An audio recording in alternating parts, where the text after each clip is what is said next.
DAP adalah satu rakan yang setia kepada Datuk Seri Anwar Ibrahim,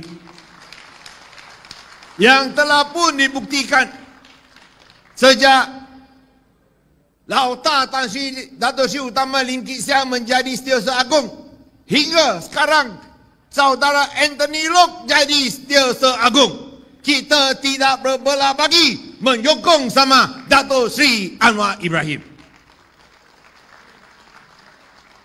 DAP rasa bangga bahawa kita boleh bantu sama Datuk Seri Anwar menjadi Perdana Menteri, dan kita akan terus memberikan sokongan sedemikian. Mari kita bangun untuk mengucapkan tahniah dan syabas kepada Datuk Seri Anwar Ibrahim atas kejayaan beliau.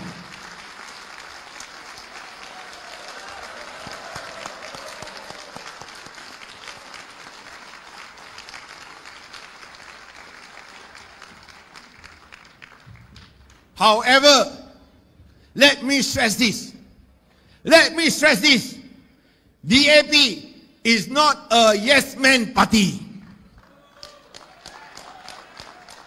DAP is only a yes-man to our voters and the people of Malaysia.